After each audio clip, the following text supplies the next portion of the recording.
Tá gravando. Então, boa noite a todas e todos. Esse é mais um encontro de leituras coletivas no Núcleo de Estudos e Formação Política Rosa Luxemburgo. Eu sou Janice e a gente está realizando, nesse momento, a leitura do O Estado e a Revolução, a doutrina do marxismo sobre o Estado e as tarefas do proletariado na Revolução, do Lenin, e a gente está utilizando a versão da Boitempo, né? Fizemos nos outros encontros a leitura das notas, uma breve apresentação, os prefácios da edição brasileira e da primeira e da segunda edição, da edição brasileira e da edição soviética de 69, e no encontro passado conseguimos finalizar o capítulo 1. O capítulo 1 trata da sociedade de classes e o Estado, e a gente discutiu o Estado como produto do caráter inconciliável das contradições de classe, destacamentos especiais de pessoas armadas e prisões, o Estado é um instrumento de exploração da classe oprimida e, por fim, o definhamento do Estado e a revolução violenta. E foi muito interessante que a gente conseguiu abordar temas que foram meio assim inéditos, inclusive tentar entender sobre qual socialismo científico o Lenin se debruça, em qual momento da ciência o Lenin se apropria para tratar desse Estado, né? Que por vezes a gente faz, e isso eu achei bem interessante desse grupo, porque por vezes a gente faz uma leitura dos clássicos e a gente tem uma tendência a contextualizar historicamente, mas não entender o momento da ciência que ele se apresentava. Isso fez, pelo menos para mim, que eu entendesse outras nuances da leitura, me trouxe outras perspectivas da leitura desse clássico, que eu não lia há muito tempo, e em particular, eu acho que um debate que ficou muito interessante na semana passada, nesse ponto 4, né, o definimento do Estado e a Revolução Violenta, foi muito a respeito da ausência de um debate sobre o trabalho, né, sobre as mudanças nos modos de produzir e reproduzir. Um outro ponto que surgiu durante esse capítulo é o que Lenin está tratando enquanto sociedade, o que é a sociedade, no tempo que o Lenin escrevia, né? Isso tem um pouco a ver com essa ciência, do qual o Lenin advogava ou se apropriava. Mas o ponto 4 foi muito interessante, porque a gente entendeu, assim, ao falar do Estado, e eu fiquei devendo para o pessoal fazer um breve resumo sobre estrutura e superestrutura, já que a gente está falando de Estado.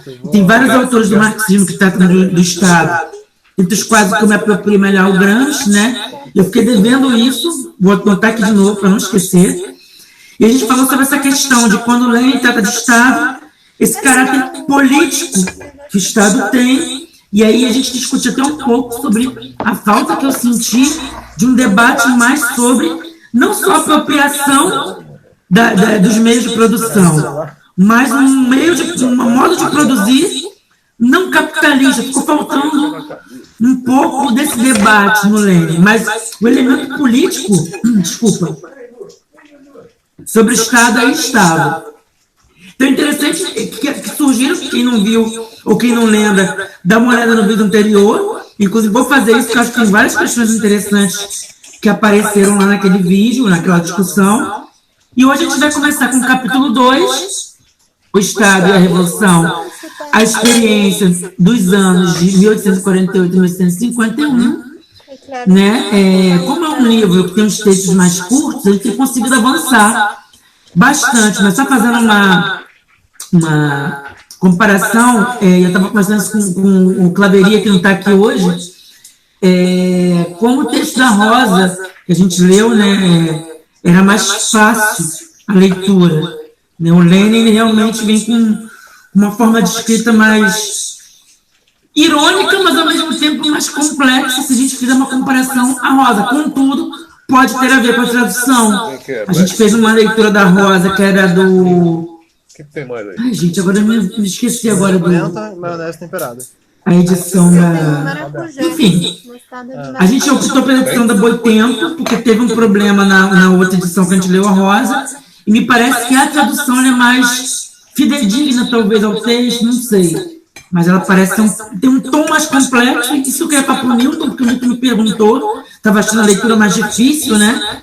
E talvez seja isso, seja a tradução. Mas Sem mais delongas, vamos lá começar a leitura. Vamos lá.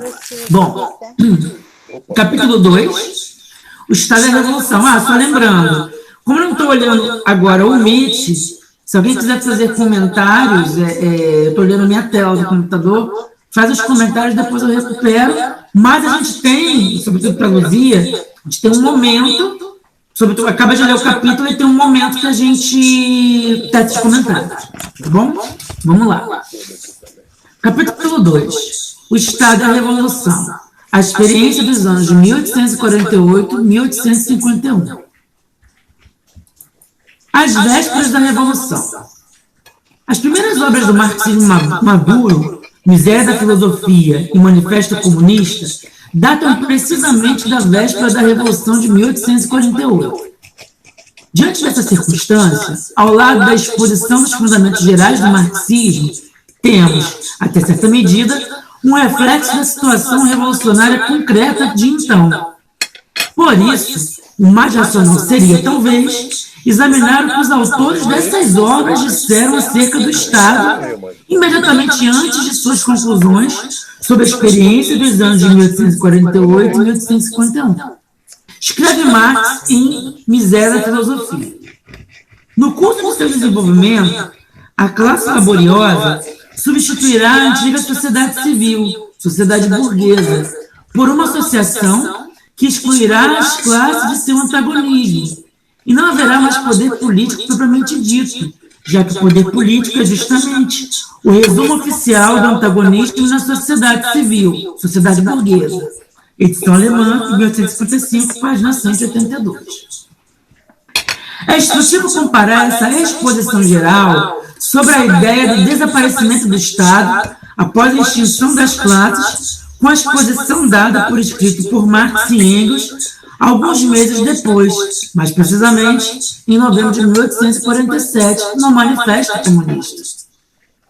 Esboçando em linhas gerais as fases do desenvolvimento proletário, descrevemos a história da Guerra Civil, mais ou menos oculta na sociedade existente, até a hora em que essa guerra explode numa revolução aberta e o proletariado estabelece sua dominação pela derrubada violenta da burguesia.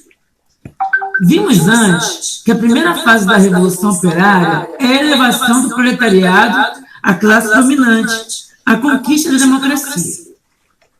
O proletariado usará sua supremacia política para arrancar pouco a pouco todo o capital da burguesia, para centralizar todos os instrumentos de produção nas mãos do Estado, isto é, do proletariado organizado como classe dominante, e para aumentar o mais rapidamente possível o total das forças produtivas. Sétima edição alemã de 1906, página 31 e 37. Vemos aqui a formulação de uma das ideias mais notáveis e importantes do marxismo em matéria de Estado, que é precisamente a da ditadura do proletariado, como começaram a dizer Marx e Engels após a Comuna de Paris, e, em seguida, uma definição interessante de Estado, a qual pertence também ao número das palavras esquecidas do marxismo. O Estado, isto é, o proletariado organizado como classe dominante. Essa definição do Estado não apenas nunca foi esclarecida pela literatura de propaganda e de agitação dominante dos partidos social-democratas oficiais, mas que foi esquecida justamente por ser completamente inconciliável com o reformismo. Por ser completamente inconciliável com o reformismo, é uma bofetada na cara dos preconceitos oportunistas de sempre e das ilusões filistinas quanto ao desenvolvimento pacífico da democracia. O proletariado precisa do Estado.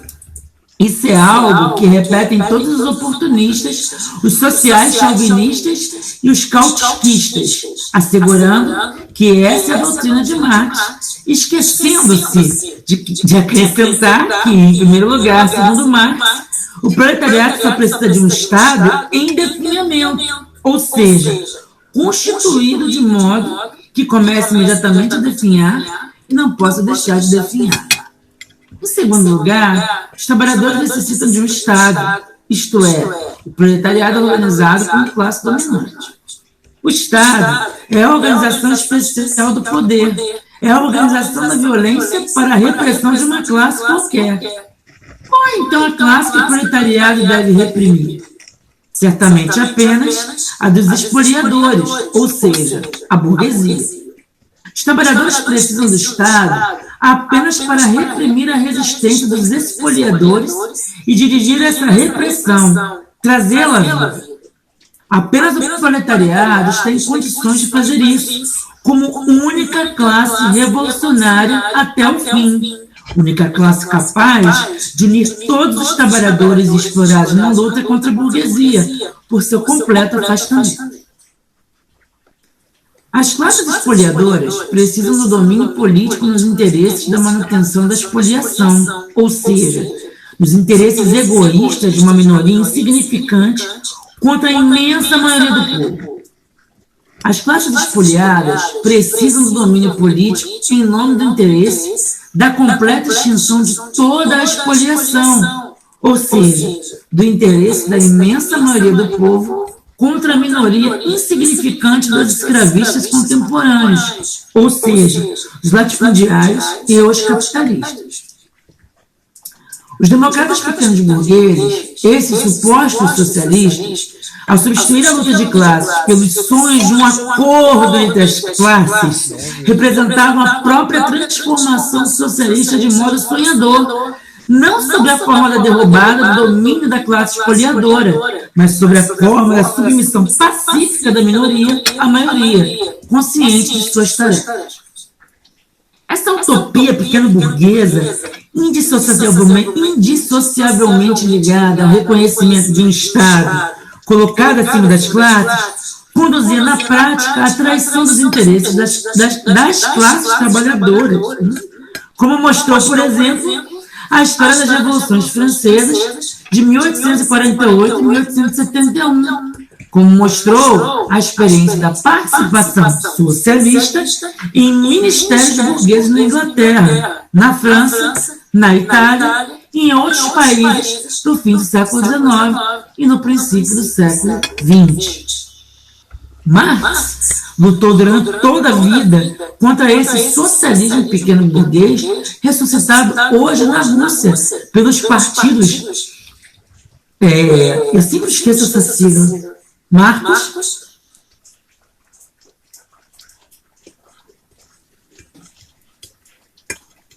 Oi. Qual é essa sigla mesmo? SRS? Social-democracia? Não, não é bem isso. É o social-revolucionário, mas ele classificava como social-democracia, né? Mencheviques, tá. Janice, antes de você prosseguir, a Mariana e o Lucas estão tentando entrar, mas não estão conseguindo pelo link. Eu tenho que autorizar eles e eu não estou vendo. Não, só para te explicar aí. Não, só um minuto. Peraí, cadê? Aceitar. Pronto. Ok. Cadê a Mariana? Ela se manifestou no grupo. Tá. É porque eu estava com a minha tela aberta e eu não olho a tela de vocês, porque fica pequeno para eu ler. Ok. Pede ela para entrar agora lá, Nath, por favor. Vou pedir. Vegetariano é bom. Ler tudo. Aceitar. Pronto. Boa noite, Lucas. Boa noite, Mariana. Boa noite, Janice. Eu não estava com a minha tela aberta, por isso que eu demorei para te aceitar, desculpa. Tudo bem. Obrigada. Vamos lá.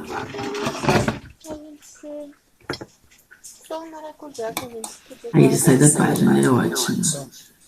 Não fecha aqui, peraí.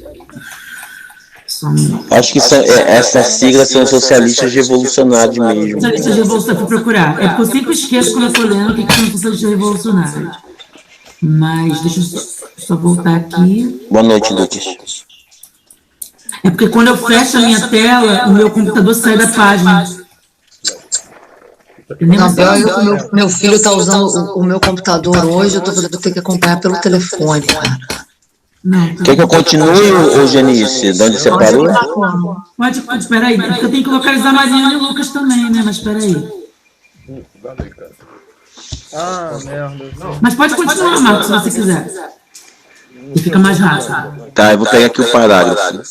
Marx lutou durante toda a vida contra esse socialismo pequeno burguês, ressuscitado hoje na Rússia pelos partidos dos SR, socialistas revolucionários, É social revolucionário mesmo. isso, e dos bolcheviques. Marx levou a doutrina da luta de classes de modo consequente até a doutrina do poder político do Estado. O derrubamento do domínio da burguesia é possível apenas pelo proletariado, como classe específica, cujas condições econômicas de existência lhe dão a possibilidade e a força para realizar esse derrubamento. Ao mesmo tempo que a burguesia fraciona e pulveriza o campesinato e todas as camadas pequeno-burguesas, ela unifica, integra, organiza o proletariado. Só o proletariado, em razão de seu papel econômico na grande produção, é capaz de ser o chefe de todas as massas trabalhadoras e massas espoliadas que a burguesia expolia, oprime e esmaga, na maioria das vezes não com menos forças que os proletários, mas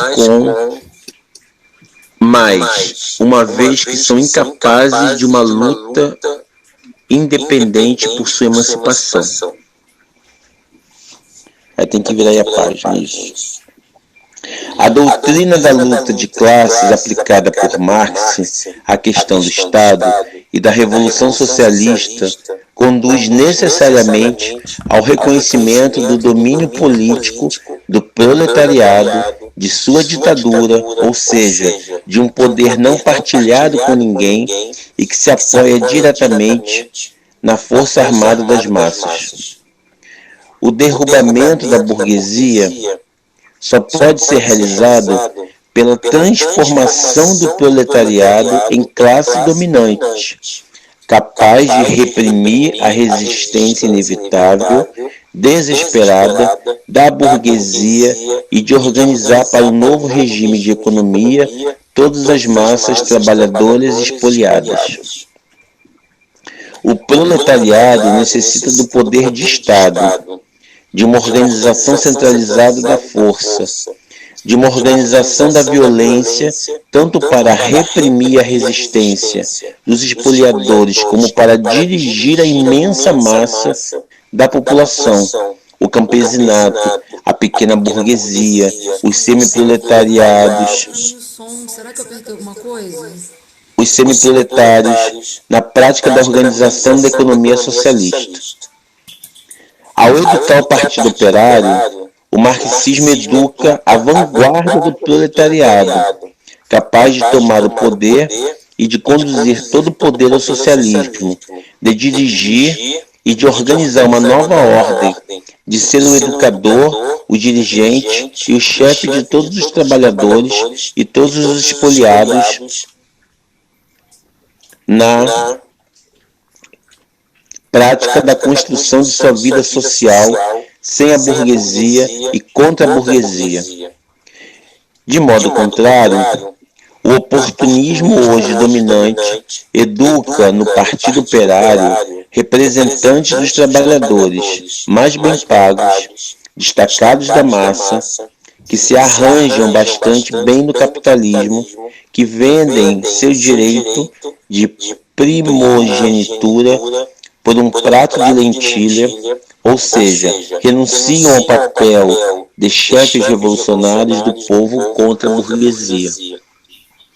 O Estado, isto é, o proletariado organizado como classe dominante, essa teoria de Marx está ligada indissociavelmente a toda a sua doutrina sobre o papel revolucionário do proletariado na história.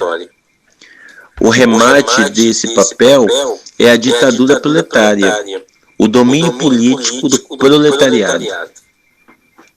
Mas, se o proletariado precisa do Estado como poder repressor específico contra a burguesia, daqui impõe-se por si uma conclusão.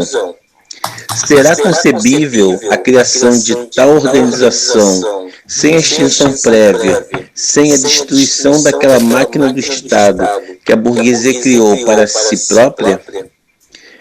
É a essa conclusão que conduz diretamente o Manifesto Comunista, e é dessa conclusão que Marx fala quando faz o balanço da experiência da Revolução de 1848-1851. Acabei aí a primeira parte, né, do tópico. Sim. Interessante. Escutando, eu acho que a Mariana está comprando um som, né? A Mariana. Não, já voltou, desculpa, Janice. É que eu não estou acostumada a usar o celular para fazer reunião. Aí eu tinha apertado um negocinho aqui sem querer, tá? Tudo bem. Tá. E aí, agora, nesse momento, a gente faz alguns comentários. Eu vou falar rapidamente algumas impressões, porque essa é uma parte que me lembro razoavelmente bem da primeira leitura que eu fiz. E aí é interessante, porque a gente estava falando. Primeiro ponto fundamental que eu identifico, me escrevo primeiramente, quem for falar se inscreva. Deixa eu fazer um comentário sobre esse ponto. Objetivamente, a gente teve um debate em algum momento desse primeiro capítulo.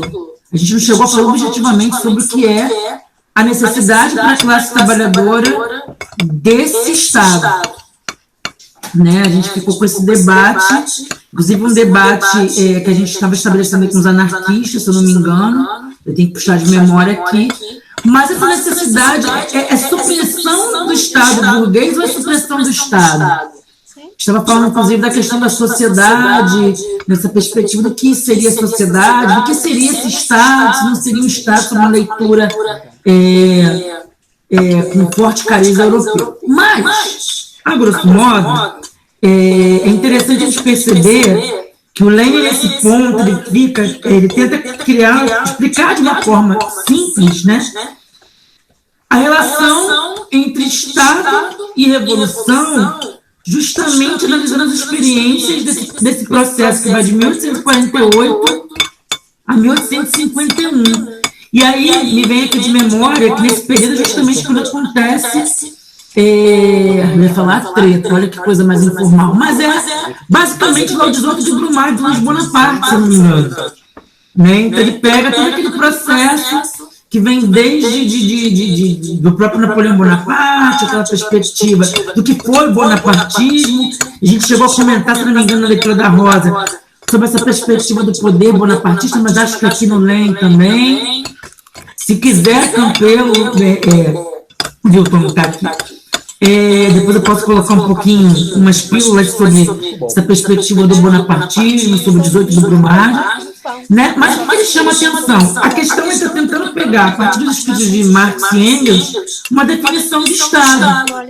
E o que é interessante ele disse que assim, para classificar esse Estado, esses social-revolucionários, esses mencheviques, e aí eu acho que é uma crítica que ele faz, se esquece de algumas, ele fala palavras, eu digo mais que isso.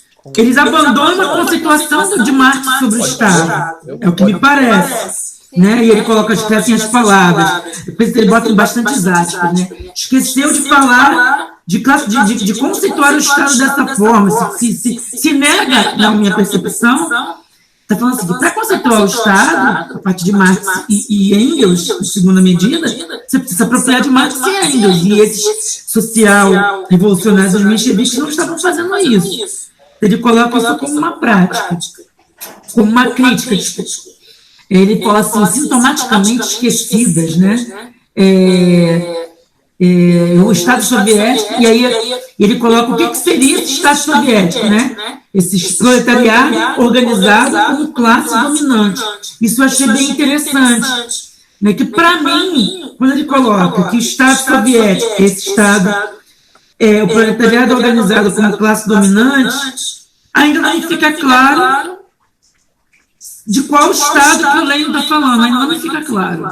E aí eu jogo para a gente debater um pouquinho aqui. Acho que é isso. por enquanto. Me inscrevi.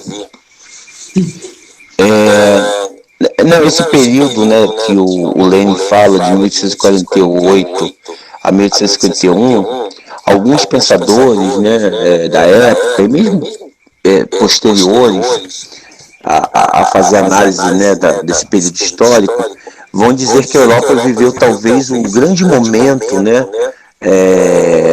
de um prelúdio revolucionário, de uma revolução, né, que foi a Primavera dos Povos, que de fato o capitalismo poderia de fato ter sido destruído.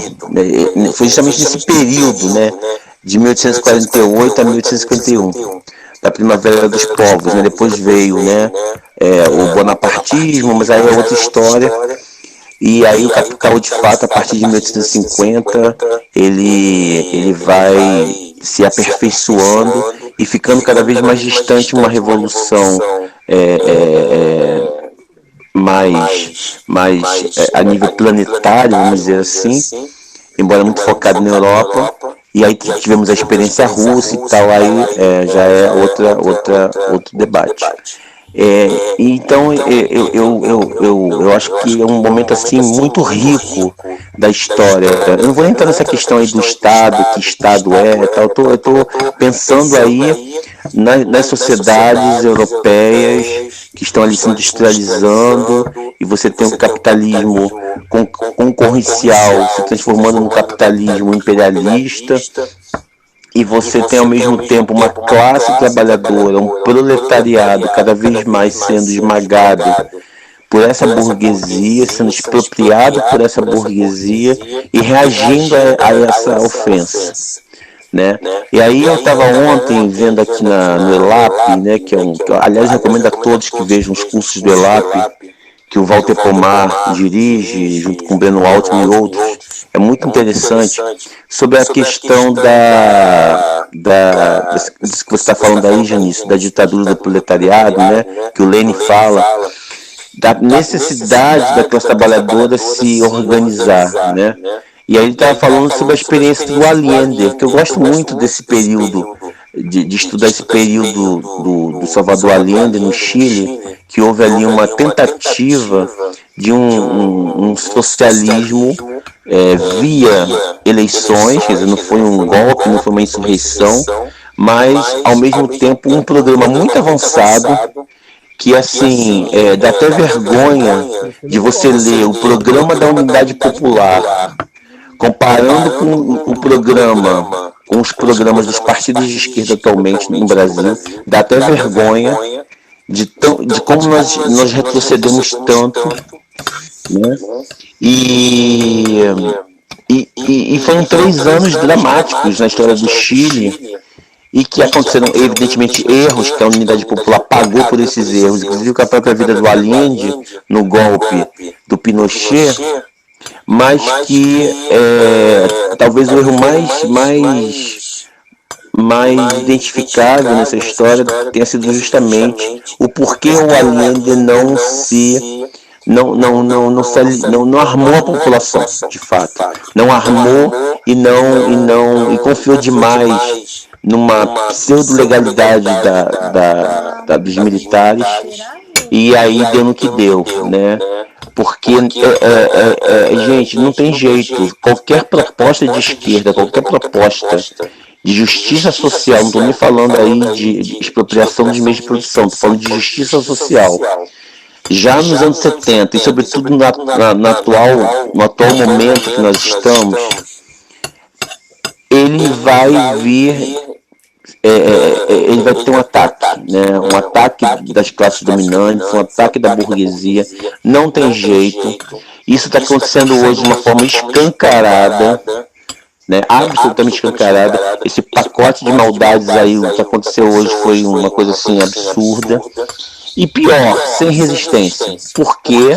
Porque os trabalhadores não estão mais fazendo formação política, porque os partidos não estão mais fazendo formação política, porque os sindicatos não estão mais fazendo formação política. O que a gente está fazendo aqui, nesse diretório pequeno da região dos lagos. Então, é isso. o trabalhador ele precisa se nutrir da formação política, se nutrir da organização, do conhecimento da organização para poder se proteger, ter solidariedade de classe para poder se proteger, porque os ataques estão vindo de uma forma muito forte. E foi o que Lenin falou na época. Você imagina se o Lenin não tivesse, no auge da Revolução Russa, com aquela guerra civil de 14 países invadindo a Rússia, se ele não tivesse contado com a presença da população, né? Se articulado com a população pegou em armas, gente. As pessoas não sabiam atirar, eu acho que deu armas, fuzis para a população se proteger dos exércitos brancos, né? A revolução não iria acontecer.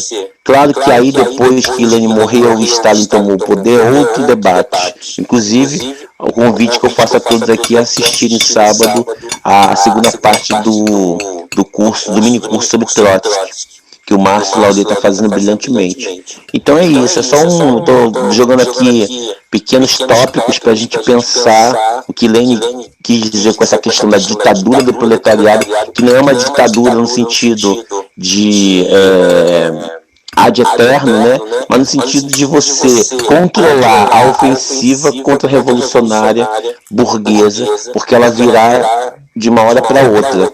E o que nós estamos assistindo aqui no Brasil, com a candidatura de Lula, que em tempo algum, de modo algum, de forma alguma, pode ameaçar o status quo. Mas mesmo essa candidatura, ela está sendo contestada, porque a burguesia está num tal grau de espoliação, de extração, de mais-valia de nós, trabalhadores, que só a possibilidade de ter um governo, entre aspas, progressista, que eu nem gosto também dessa palavra, já arrepia, né, os cabelos aí da grande burguesia, tanto nacional quanto internacional. É isso, eu queria somente contribuir por enquanto para o debate.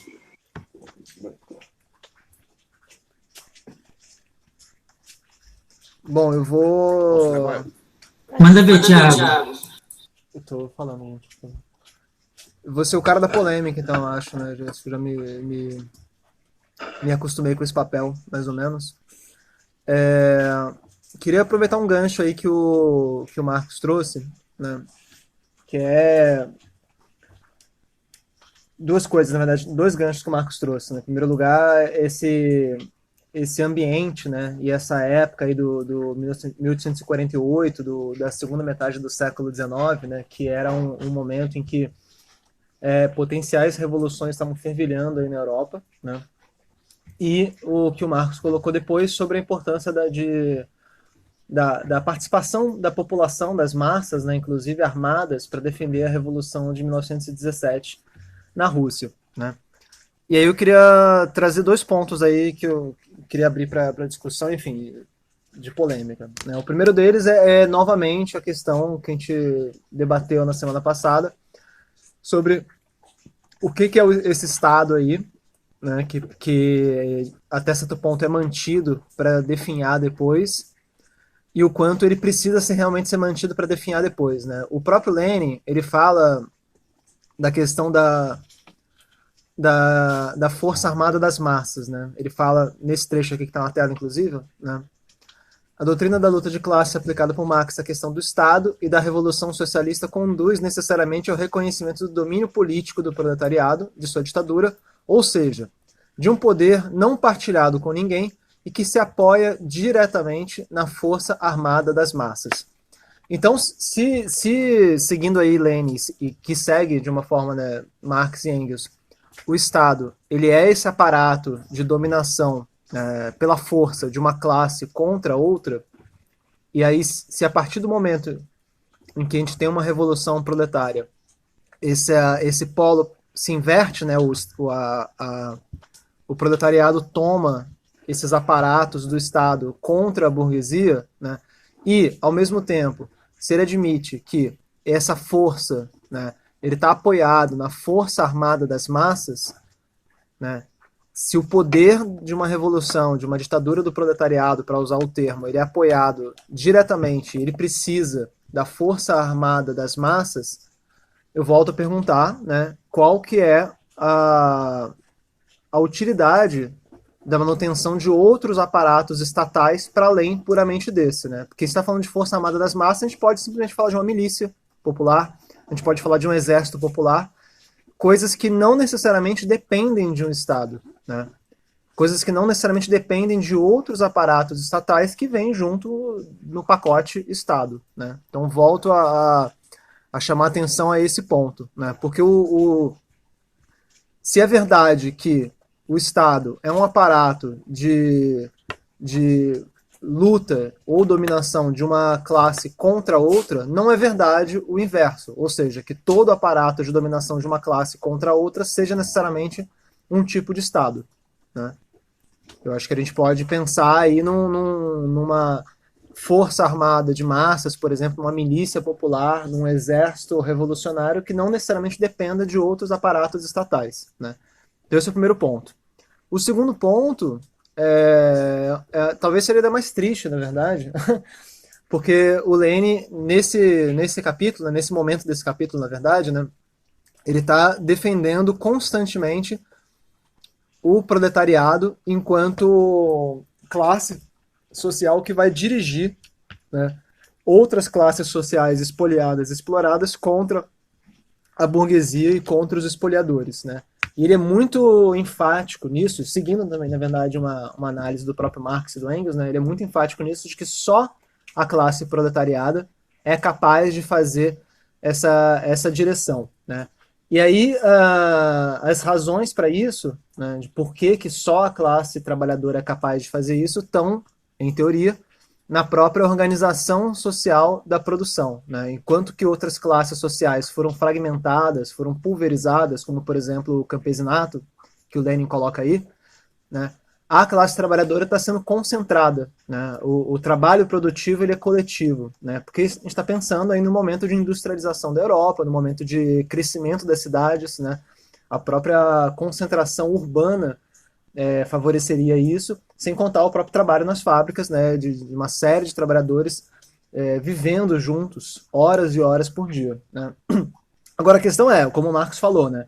Esse momento no século XIX na Europa era um momento em que diferentes revoluções estavam aí potencialmente fervilhando, mas, na prática, só a Revolução Russa se concretizou, né?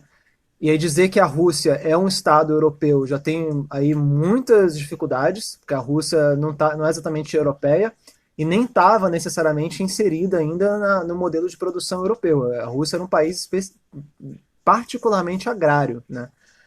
Depois, a gente tem a Revolução na China, que era mais agrário ainda, menos industrializado ainda, e a gente tem uma série de revoluções que vão estourando ao longo do século XX, Cuba, por exemplo, revoluções na África, todas de países que não estavam industrializados, né? O que, para muita gente, especialmente para o marxismo na Europa, significava algum tipo de desconfiança a essas revoluções, né? A gente tem toda uma série de debates quando estourou a Revolução na China, sobre até onde essa revolução seria capaz de ir, até onde valeria a pena apoiá-la, sem contar também todos os esforços ao longo do século XX, especialmente na União Soviética, né, que justificaram a industrialização acelerada, rápida, forçada e violenta que foi, né, porque ainda se tinha essa noção de que para manter uma revolução era preciso que as forças produtivas sejam o mais industrializadas possível, porque tinha essa noção de que a força do proletariado, enquanto classe dirigente, está no seu trabalho coletivo, né? E aí, enfim, a gente sabe o que deu. Não deu certo, em primeiro lugar, né?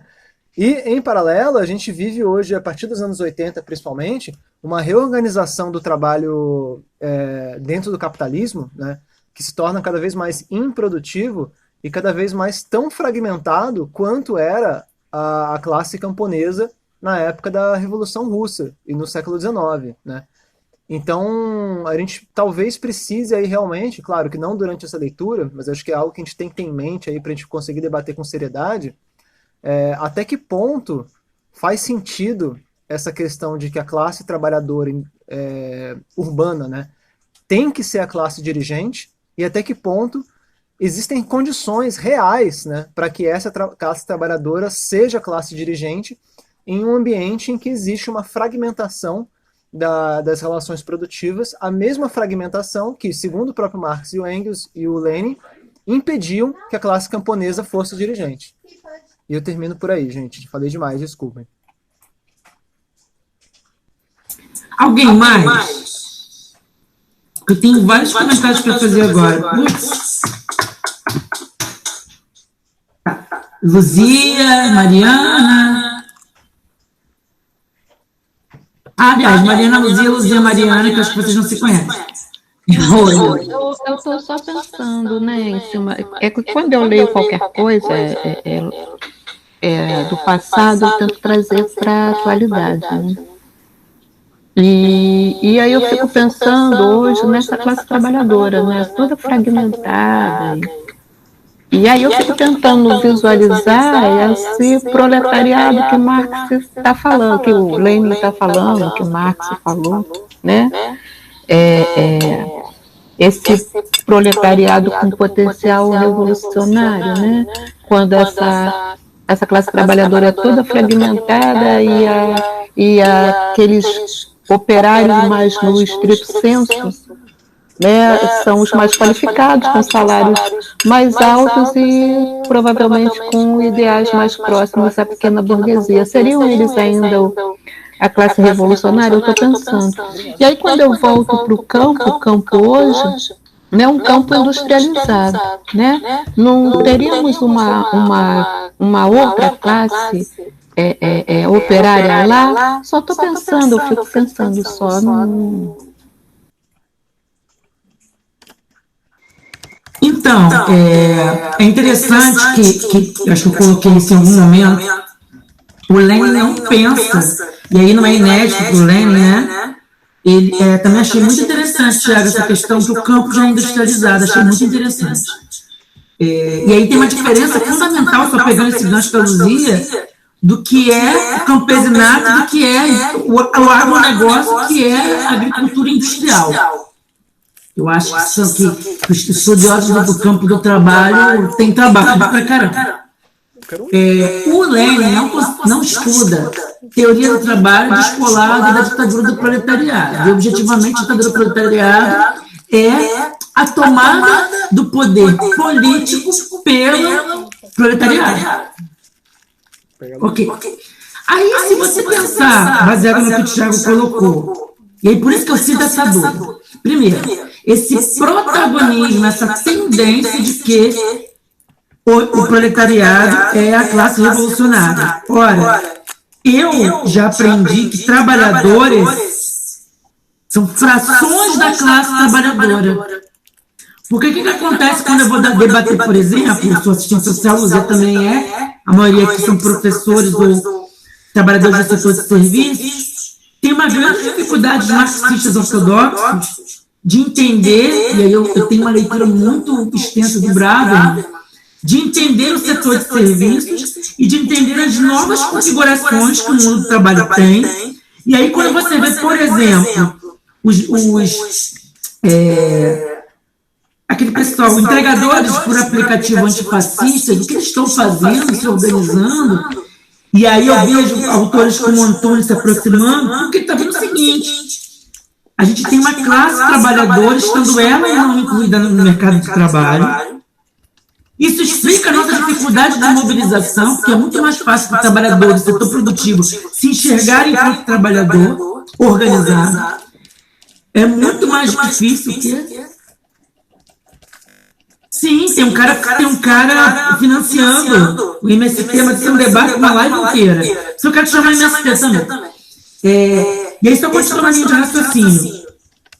Até quando a gente está fazendo uma leitura, a gente tem que se apropriar da teoria revolucionária, baseada no socialismo científico, para pensar a atualidade, a realidade poética concreta. Para o Lenin fala.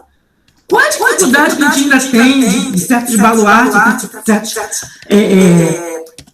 críticos marxistas que se colocam no posto do ortodoxo, de ainda ficar analisando a classe trabalhadora como um todo, que tem várias frações e várias expressões, estando ou não incluída no mercado de trabalho? Porque o que eu aprendi, eu já aprendi setor de serviços, né? Esse grande debate sobre produção, trabalho privativo e produtivo, quando o fundamental é você pensar que tem uma classe trabalhadora que não necessariamente é um proletariado. e que ela precisa urgentemente ser organizada, e que eu acho que na atualidade, acho que nunca foi tão necessário organizar essa classe trabalhadora, que não se reconhece mais que isso é um pensamento, na minha percepção, muito fechadinho, de uma lógica da social-democracia, dos 30 anos gloriosos, do keynesianismo fordismo, desse trabalhador de fábrica, sendo que a gente sabe, a gente percebe que até o trabalhador do setor de serviço, do setor público, a gente tem uma outra característica que não tinha antes. Então a gente precisa pensar sobre a classe trabalhadora e suas frações. A gente não pensa nas frações da burguesia, a gente também tem que pensar nas frações da classe trabalhadora, para tentar identificar onde é que está, ou resgatar, ou identificar onde é que está, e criar as tarefas de estratégias revolucionárias. Senão, as nossas manifestações, como foi no dia 2, vai ter sempre as mesmas pessoas. A gente não consegue chegar no povo. Isso talvez seja uma das explicações. E aí eu volto. Até esse ponto, eu entendo a linha de raciocínio para explicar o Estado. Mas quando eu chego... E aí diz, uma sociedade sem classe se torna comunismo. Então, esse momento que o Lenin está dizendo que essa tomada da ditadura do proletariado é um processo necessário para chegar ao comunismo, até que ponto isso não é etapismo? Até que ponto as experiências concretas vão ser o contrário? Até que ponto a gente precisa de desenvolvimento pleno do capitalismo para que esse Estado define? Eu não sei. Vamos pensar. Eu acho que o Estado... se a gente for pensando, evidentemente a gente tem que pensar no hoje, né, na nossa sociedade, e mesmo na época de Lenin, é impossível o Estado definhar. Eu acho que o que talvez poderia ter acontecido na Rússia era justamente você organizar os trabalhadores e deixar os trabalhadores organizarem a produção, mas assim... Você vai ter que estar ali o tempo todo, né, controlando, vamos dizer assim, determinadas ações autoritárias, né, que aí o próprio Estado ele vai intervir nesses excessos, ou interviria nesses excessos, né. Eu também penso nisso naquela época e penso isso também hoje. De que forma, como você mesmo falou, Janice, numa sociedade cada vez mais fragmentada, numa classe trabalhadora cada vez mais fragmentada.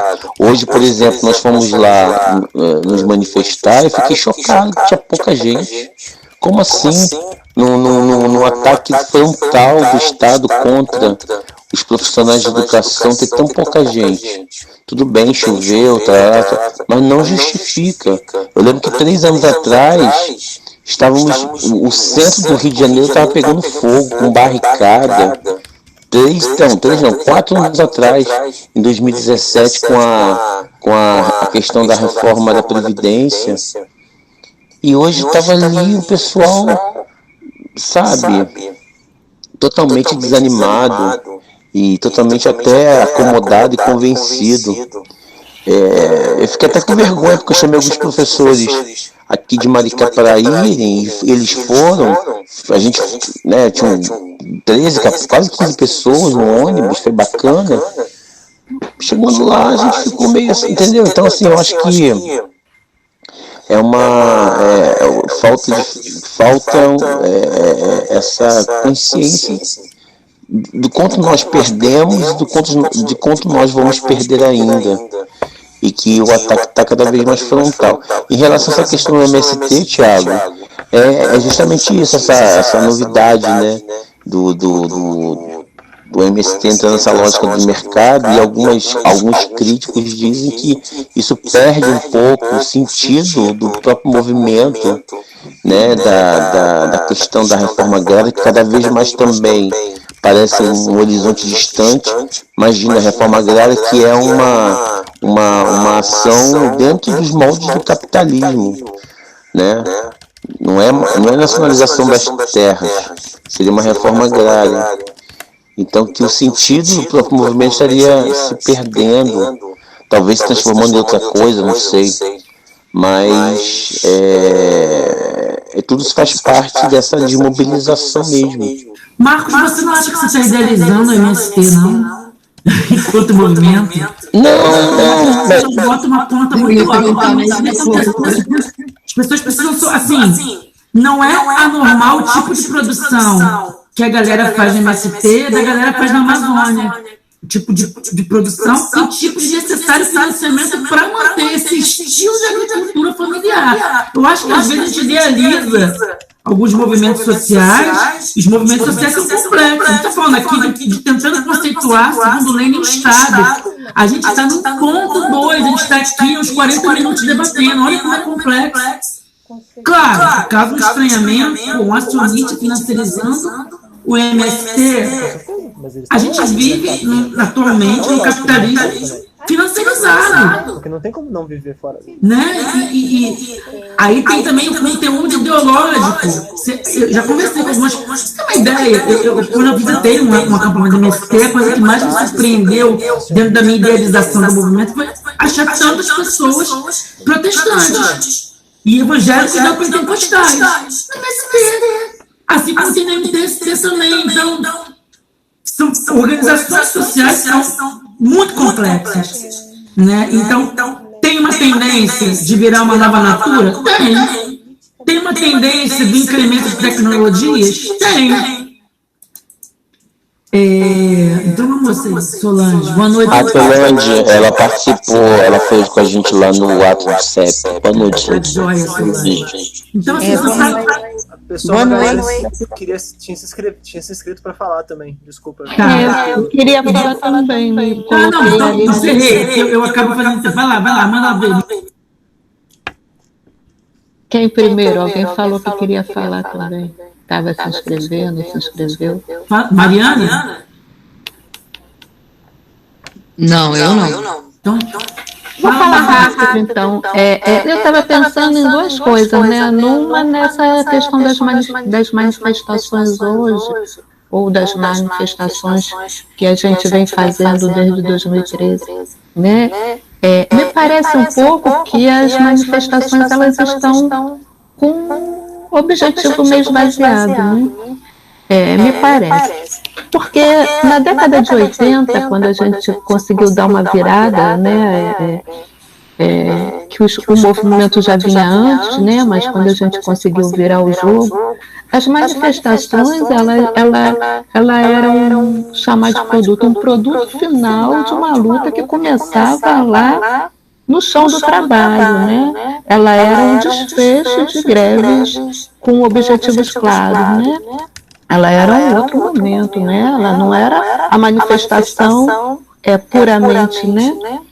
E desde 2013 eu vejo que as coisas elas não estão unificadas, né? Se puxa manifestações sem um movimento de paralisação do trabalho. Eu sei que hoje é difícil, eu sei que a classe trabalhadora está fragmentada, eu sei de tudo isso, eu sei da dificuldade. Mas eu também vejo que os movimentos eles acabam se perdendo. Eu volto a dizer que me parece mais desfiles cívicos. Particularmente, eu perdi um saco desse tipo de luta, né? A gente chegar na rua, né? Fazer lives, fazer selfies, levar cartazes e depois se dilui tudo isso, né? Não tem um movimento de começa aqui, engrossa aqui, chega lá. Eu não estou vendo isso desde 2013. Né? Se eu considerar que antes de 2013 o movimento dos trabalhadores ele se esvaziou por outras questões, né? Eu vou pegar de 2013, de 13 para cá. Então eu acho que falta isso. E com relação ao Estado, né? Quando a gente está discutindo lá a derrubada do Estado, a formação do outro Estado, quando eu leio esses textos eu penso que não sei, né? Não sei qual é. Não estava na cabeça nem de Lenin, mas quando eu leio, eu penso que se estava pensando, até porque existia um modelo, se estava pensando em outro modelo de Estado, né? No Estado, não nesse Estado que a gente conhece, nesse formato que a gente conhece, mas num outro modelo do Estado, num outro modelo que ele fosse síntese e ao mesmo tempo, direção daquilo que vem sendo construído de baixo, né, para cima, né? Mais isso, não nesse modelo de Estado burocratizado, né, centralizador de hoje, né? Então, talvez por isso se pense na derrubada do Estado, na construção de um novo Estado dentro do modelo da direção. Vou aderir à lógica de Janice, que eu também gosto, né? Das classes trabalhadoras, né? Mais isso.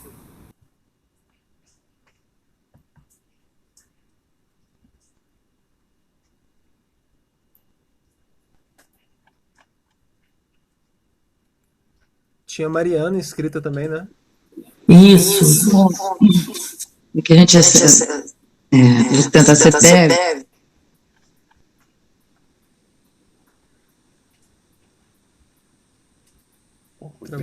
Breve.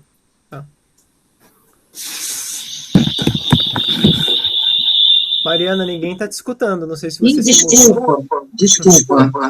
Foi mal. Sobre as manifestações, de como a gente diminuiu o número, né, nas ruas de 2013 para cá, tem um livro muito interessante que eu não sei se vocês conhecem, é o Leonardo Avrizia. É um livro chamado Impasses da Democracia, que ele vai discutir, entre outras coisas, da perda da hegemonia da esquerda nas manifestações, né, na mobilização social. E ele faz um traçado bem interessante, inclusive com dados, né, de quem estava naquelas manifestações de 2013, qual era a proporção dos partidos, quem estava se articulando. E a partir disso ele vai desenvolvendo essa tese do problema lá atrás, que, grosso modo, era não leva bandeira, entendeu? E que ali a gente perde o controle. Tem bandeira de partido que perde o controle. Eu sou ortodoxa. Eu acho que política se faz dentro de partido político. E isso é um grande problema, que é também o discurso antipetista, que acabou se transformando numa caça aos comunistas e atingiu todos os partidos. Acabaram perdendo sua credibilidade. E é isso que eu queria falar. O telefone ficou tocando. É o meu mesmo, gente. Pai do meu filho. Acontece, gente, esse nosso mundo quadrado, muito quadrado. É por isso que eu não gosto de fazer um telefone, entendeu? Que interfere. Era só esse comentário que eu queria fazer. Beleza. Quer falar, Sérgio? Quem foi? O que foi? Não, eu só estava me... Faz esse comentário, cara. Não, as coisas estavam vindo e eu estava colocando aqui. Eu queria fazer só uma ilustração. Meu pai, ele era militar e era doido pelo Jango. E ele foi um daqueles que tiveram que correr para o quartel quando soube que não deu certo, né? Depois da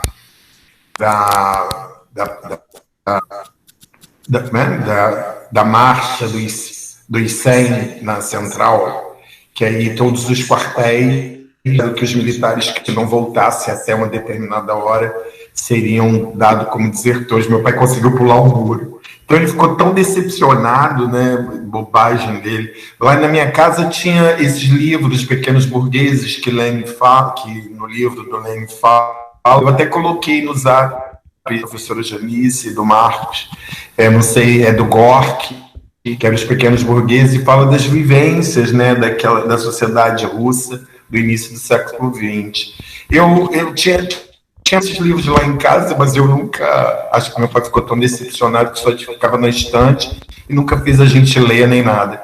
Mas hoje eu vou começar a ler, porque eu acho que é legal, né, você pegar um pouco da vivência, né, daquela sociedade, como iam e como é o dia. Eu não sei se vocês já leram, se é realmente um livro legal. Ele é de Máximo Gorky, né? Os Pequenos Nunca Burgueses. li. Se quiser depois apresentar pra gente, vou adorar. Não, botei são 4 peças e que Não, falam... você lê e apresenta pra gente. Não tem essa categoria, não. Claro que sim. Mas assim, não sei, eu ia até perguntar se valia a pena ali, porque hoje eu tenho que ter muita referência. Você possa até dar uma olhada, procurar. Eu não tenho tempo para nada, então se é bom, aí eu dou até uma... E se for videobook, porque eu leio e tô meio ruim, aí eu fico e tal. Entendi. Mas é só para ilustrar, tá? Continua aí. Perfeito. Eu vou, se ninguém mais quiser falar, eu queria só resgatar e fazendo um pouco advogado do diabo não cristão comunista, mas enfim, só resgatando um pouco a parte, eu insisto, como o Lenin coloca, que é indissociável entender teoria do Estado, de ditadura do proletariado, eu vou trazer de novo esse ponto, porque eu penso, a gente discutiu isso em algum momento aqui, eu acho que nos encontros anteriores, o como certas leituras, e eu digo, um dos livros que eu mais li durante a minha formação política, né, lá em 1900, vou dizer a minha idade, mas enfim, era Estado e Revolução. E é interessante que o ponto 2, e sobretudo esse ponto que pega elementos do manifesto do Partido Comunista e da crítica ao programa de Gotha, né? Depois eu posso até colocar. E é interessante que eu continuo dizendo, olha só, o proletariado usará sua supremacia política para arrancar pouco a pouco todo o capital da burguesia para centralizar todos os instrumentos de produção nas mãos do Estado, isto é, do proletariado organizado como classe dominante, para aumentar o mais rapidamente possível o total das forças produtivas. Então, objetivamente, tirando isso do manifesto, o proletariado com poder político ganha, entre aspas, a capacidade de retirar pouco a pouco esse poder da burguesia. Até que ponto, na medida que logo em seguida o Lenin fala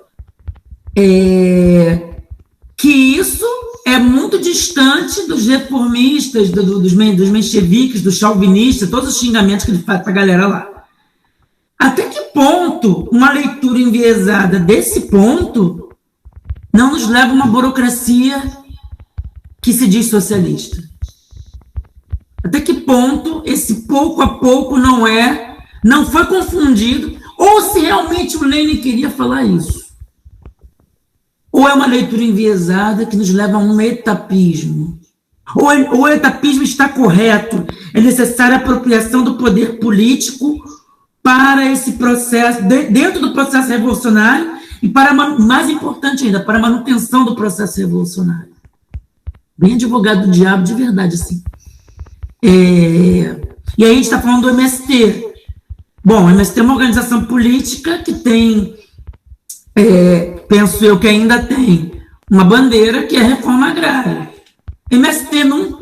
Até que medida a MST lutou por um poder político, né? Para obter avanços, né? E aí eu estou dizendo do campo do Estado, e das respostas enquanto políticas sociais, e dos avanços que a gente consegue enquanto avanços da classe trabalhadora de suas frações. A MST nunca pleiteou o poder político enquanto movimento. Ou estou falando besteira? Então, até que ponto o processo revolucionário, ele prescinde de uma tomada do poder, obviamente que tomaram o poder político, e até que ponto essa interpretação não nos leva a ficar só na representação parlamentar? Ou, né, parlamentar, ou galgar um poder político nas bases da social-democracia burguesa. Até que ponto uma leitura torta disso não nos leva ao que estamos agora? Não sei. Estou pensando. Tá. Quer falar, Luzia? Não, eu estou pensando também, né? É que eu não vejo o Estado proposto como esse Estado, entendeu?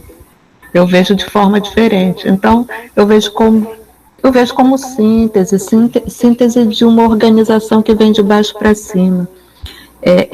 Não vejo, voltando a dizer, eu não vejo o Estado como esse Estado, né? E se ele for um Estado síntese de um movimento de baixo para cima, de uma organização de baixo para cima, de uma direção do que fazer com as forças produtivas de baixo para cima, me perdi agora, né? Eu estava falando de um Estado síntese, né? Sim, ele não passa por esse modelo de parlamentar, ele passa por um outro modelo, né? Não desse que a gente entende de representações na figura de deputados, na figura de senadores. Ele passaria, como eu vejo, eu posso estar... Mas o que você está me dizendo é a leitura da interpretação que você faz do Lênin, e talvez seja isso que ele quer dizer. O que eu estou dizendo é que tem gente que faz uma leitura do Lênin e faz o que a gente tem agora. E aí? É um problema. Acaba reproduzindo, assim, como se a ditadura do proletariado fosse a reprodução de um Estado burguês apenas governado pelos trabalhadores. É isso. Eu acho que esse é o problema. Não vai ser mais obrigatório usar agenda máscara no Rio, na rua. Não acho que... Fala, Thiago. Peraí, vou falar, gente. Não, assim, eu acho interessante essa imagem de Estado que a Luzia está trazendo, né, de um Estado que funciona como uma espécie de síntese de movimentos e processos que vem de baixo para cima, só que isso não é o Estado que o Lênin está apresentando, nem de um lado nem do outro, né? O Estado, para o Lênin, ele é um aparato de dominação ou um aparato de enfrentamento, né? Tanto da burguesia contra a classe trabalhadora, quanto a classe trabalhadora contra a burguesia no caso de uma revolução, né? Então, o Estado que a Luzia está colocando aqui, ele precisa ser criado, né? Ele não é o Estado... É o Estado comunista, Thiago? Não sei até... Assim, aí, indo para o lado da especulação, que é para onde a gente está indo, eu não sei até que ponto a gente precisa de uma síntese para ter processos de baixo para cima, né? Aí já é uma outra questão. Não, Thiago, eu não vejo que precisa de uma síntese para ter um Estado de baixo para cima. Não, eu estava dizendo que a forma como eu vejo esse novo Estado, né, ele expressa a síntese de um movimento de baixo para cima. Ele é, enquanto Estado, a síntese. Não precisa ter a síntese para esse Estado. Ele é movimento sempre, né? É como eu vejo quando eu leio essa proposta. Eu não consigo imaginar o Estado como hoje, né? E sim, se a direção está nas classes trabalhadoras ou no proletariado, em algum momento esse Estado ele vai reprimir uma contra-revolução, evidentemente, mesmo sendo expressão de síntese, mesmo sendo síntese. E no modelo desse especulativo, utópico, não necessariamente precisa, lá em cima, essa repressão, ela já começa de baixo, o desmonte de um movimento contra-revolucionário da burguesia, ele já começa de baixo, né? É como eu vejo, né? É como eu penso que seria uma proposta de um Estado. Fora isso, não tem sentido, né? Porque no modelo de Estado tal como hoje, né? Se a gente consegue pegar o poder, em algum momento a burguesia pega de novo. Justamente, Luzia, essa perspectiva que a tomada de poder pelo proletariado implica em um momento que acontece, depois vem um outro momento. Isso não acontece, é um campo de disputa. O Estado é um campo em disputa, é um campo contraditório. Eu nem concordo que ele é um comitê executivo da burguesia, ele é um campo de disputa, né, que são o conceito do Estado ampliado, que eu acho interessante, porque senão o proletariado, os trabalhadores não completeriam nenhuma vitória. Tem uns amigos meus que discutem esse Estado ampliado, dizendo que o trabalhador nunca tem vitórias, eles têm concessões.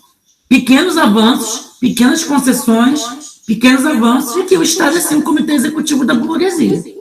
Estou querendo dizer o seguinte, a leitura desse, e aí, sabe o que eu estou dizendo, Luzia? Sabe quando você falou assim, você já leu esse livro? Infelizmente, a minha formação foi dada por fragmentos de leitura. Né? Eu já li o Lenin várias vezes, só que eu nunca sentei ele e li ele todo. Fiz um estudo sobre a obra.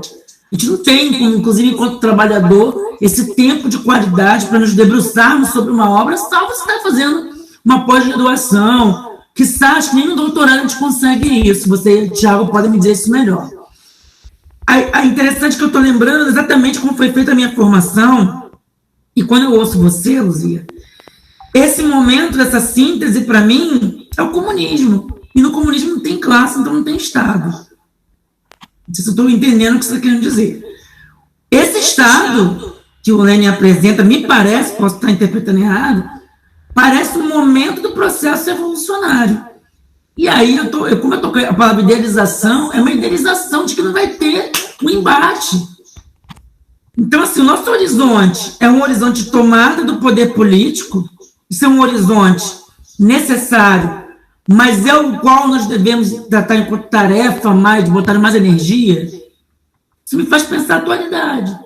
Isso me faz pensar alguns discursos que eu ouvi no dia 2 de que temos a tarefa agora é tirar o Bolsonaro. E depois, não tem outra proposta, não tem uma tarefa. Então, acho que tem que pensar dialeticamente o processo contínuo em movimento. Porque senão você vai ter o processo contra-revolucionário, a gente tem provas históricas concretas aí. Não sei, estou pensando. Pois é, eu acho que a história ensina, né? E a gente tem uma história recente no Brasil que me parece também pouco discutida, né?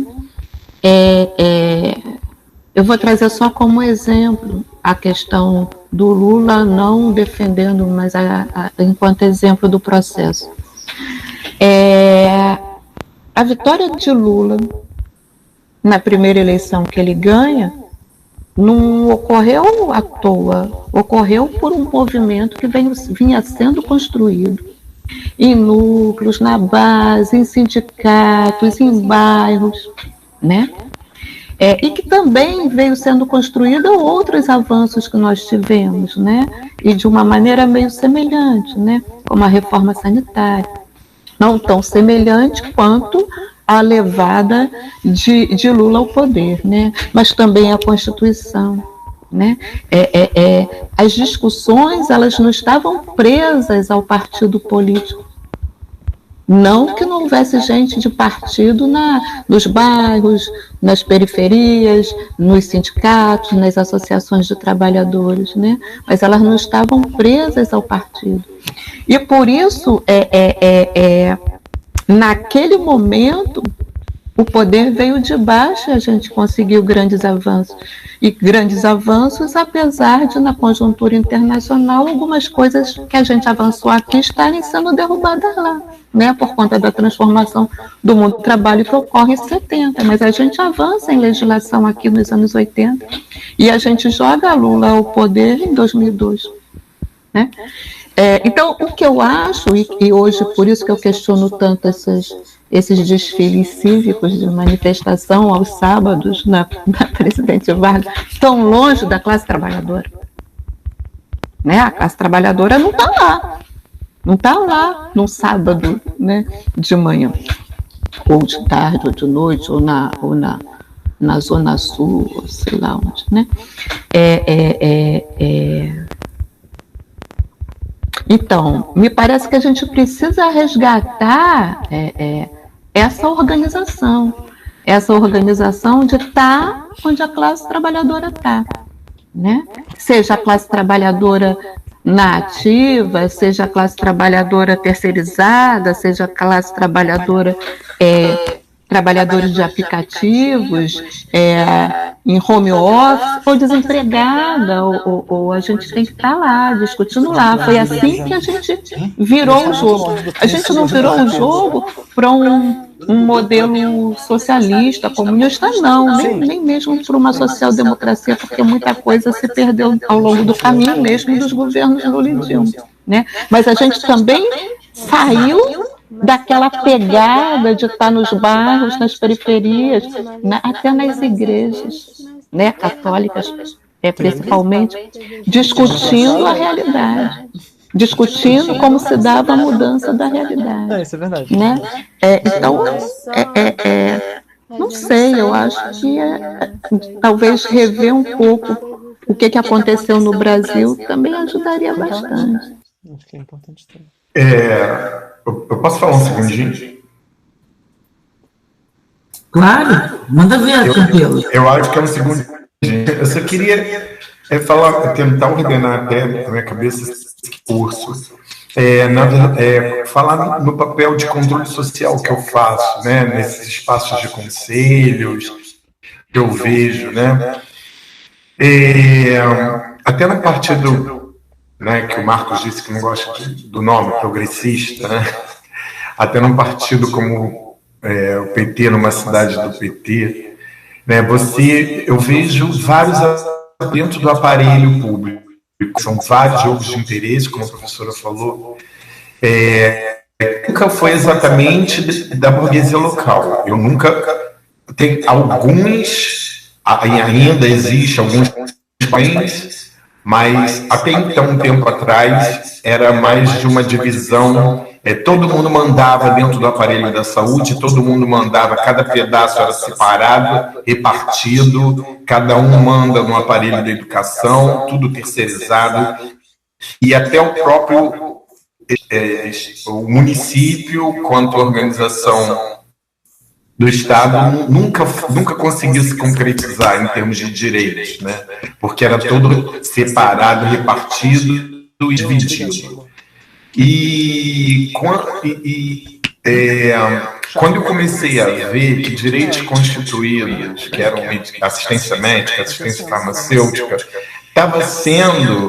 não estava sendo oferecido e está sendo, através da solidária, você poder comprar e fazer dessas mercadorias no privado. Então, se você olhar no município, tem milhões de clínicas que fazem uma mamografia de 50, 150. Farmácia, eu nunca vi tanta na minha vida. Chega a ter duas, uma do lado da outra. Então, assim, se diz que tem uma mobilidade urbana gratuita, né, dá alguns direitos visíveis para o mundo veja que todo tem acesso, mas aqueles direitos constituídos, né, que era a vida humana, como a saúde social, como a educação, assistência social, ela totalmente mitigada, completamente mitigada. E aí o discurso do burguês local, quando fala de economia solidária, é que depois que começou a dar, quer dizer, esse pessoal que antes, por exemplo, estava na fábrica de cimento, né, que tem um cimento no município, que eu não quero falar o nome, mas todo mundo conhece.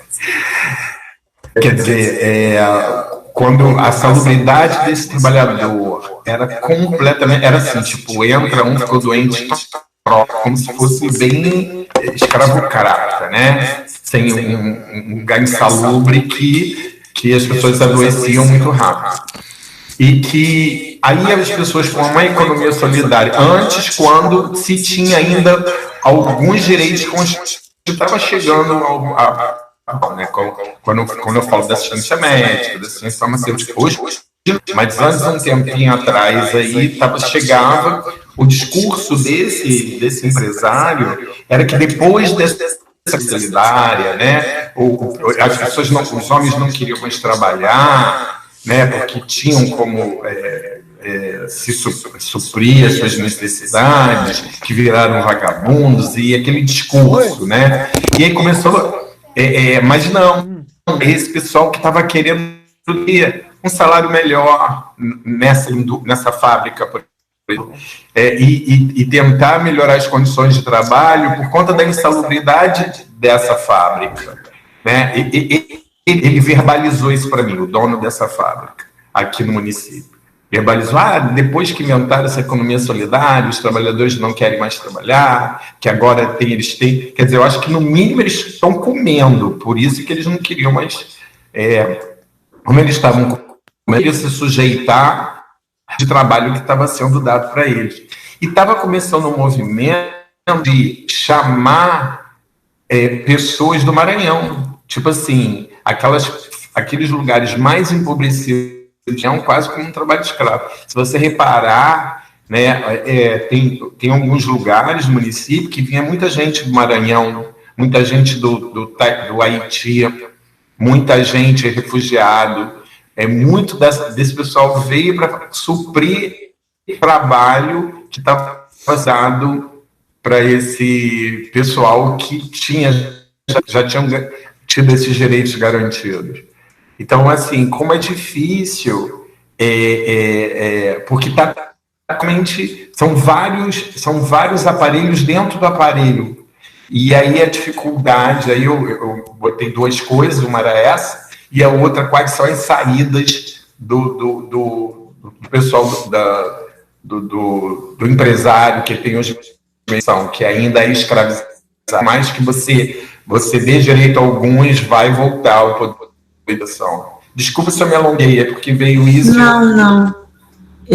Sérgio, na verdade, você, sem querendo, não saiu do contexto da conceituação do que é Estado.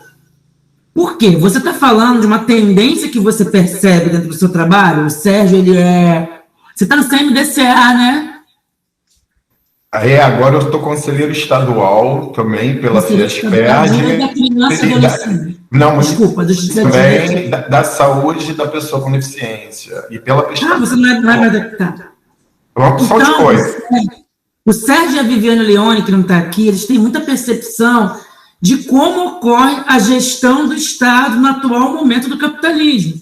É o Estado neoliberal. E o Estado neoliberal ele vai apresentar nas mais diversas esferas do governo federal, de estados e municípios, uma política focalizada e uma política que permite que os direitos sociais sejam mercantilizados.